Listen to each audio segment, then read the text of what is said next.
Programang ito ay rated SPG. Striktong patnubay at gabay ng magulang ang kailangan. Maaaring may masiselang tema, lengguwahe, karahasan, sexual, horror o droga na hindi angkop sa mga bata.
Help me, Lord, to live for you.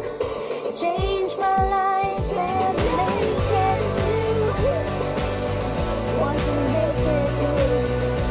And help me, Lord, to live for you.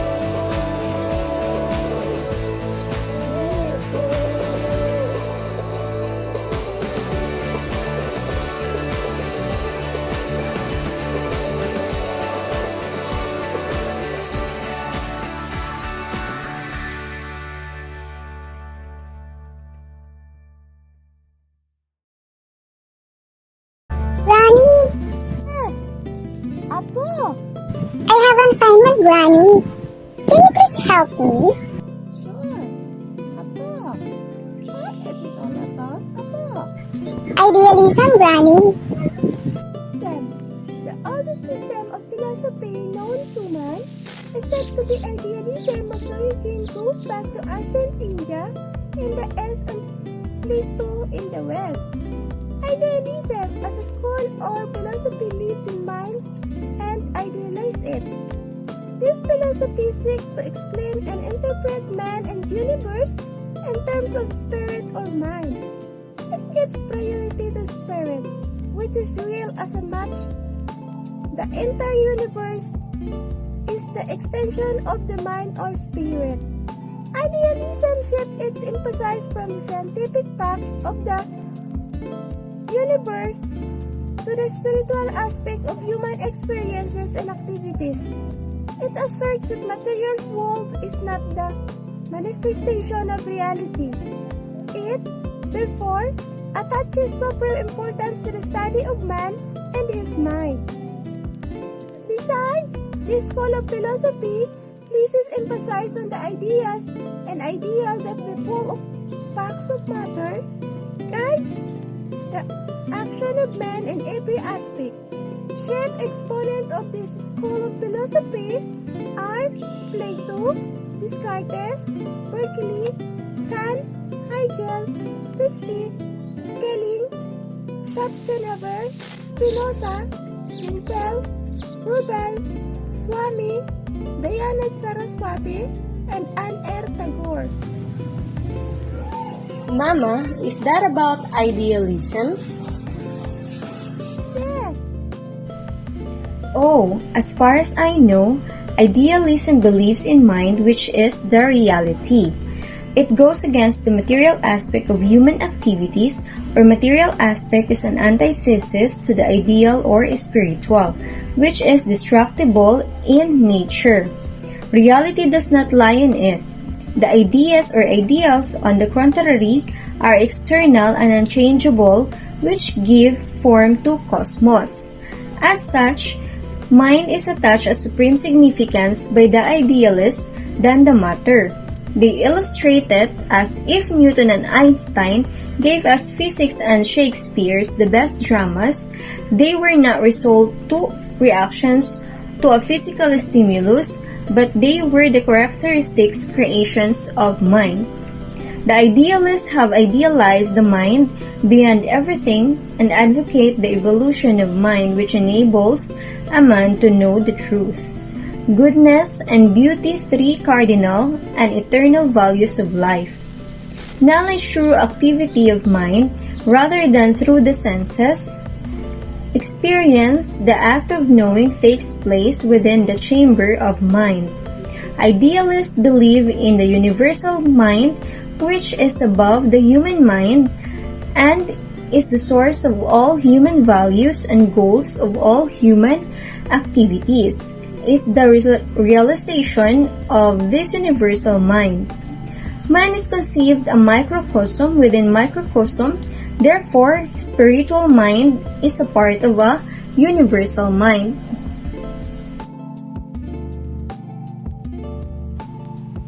Mama, I remember that when I was in college, our professor in Fundamentals of Education said that according to idealists, the real knowledge is the knowledge of self or spirit. Self-realization is the aim of all activities. Idealism believes in the spiritual nature of man, by virtue of which man is essentially distinguished from other lower creatures of the universe. But man's spiritual nature is not something that has been extraneously added to him. It is very essence of his being. This spiritual nature finds its expression in art, culture, morality, and religion. Thus, in an ultimate analysis, mind is more important than the knowledge received through five senses organs of man. The mind is active and accepts the gateway of knowledge. The highest knowledge is the knowledge of spiritual reality or knowledge of self. Hello, good afternoon. Yes, but in teaching method is the weakest point in idealistic philosophy of education. Is that not advocate any special methods to fulfill the aims methods like questioning, discussion, and lecture are very important. Platonic methods, example, inductive and deductive methods are advocated. Learning through memorization and imitation has also been suggested. Proceed from simple complex in teaching, which was the popular method of René Descartes. Finds places in the theme of teaching. Idealistic education for gathering knowledge. Idealistic philosophy advocates the line of textbooks, but for the assimilation of knowledge, Socratic or discussion method is fundamental method under the idealistic philosophy. Besides, kindergarten method, example, play, which is based on spontaneous activity of the child, and sub-activity method of Pestalozzi, which is based on psychological principles and practices are suggested. To sum up, idealists have given us lofty aims of education, It had failed to satisfy as far as method of teaching are concerned. So, as a teacher, the ideal person who lives a simple and virtuous life, I'll be the spring of inspiration for my pupils to emulate his super qualities. I'll act as a friend, philosopher, and guide as opposed to the contention of naturalists. In the words of Rose, the educator constitutes a special environment factor whose function is to lead the child near to reality, to guide him toward his utmost possible perfection. To the idealist, the school is a garden. The educe a tender plant, and the educator the careful gardener. Above all, he should be a man of character who helps the child to attain spiritual perfection. Rose has beautifully summed up the role of a teacher in the idealistic school, as the naturalist may be content with briars, but idealistic ones find roses, so the educator assists the educe to grow according to the laws of this nature, to attain levels that would otherwise deny to him. Teachers should respect the learner and assist him to realize the fullness of his/her own personality. Above all, he is a model and an example before the pupils. So, Granny, Mother and sisters, to sum it up, the fundamental principles of idealism are: first, spirit and mind constitute reality, not body and matter.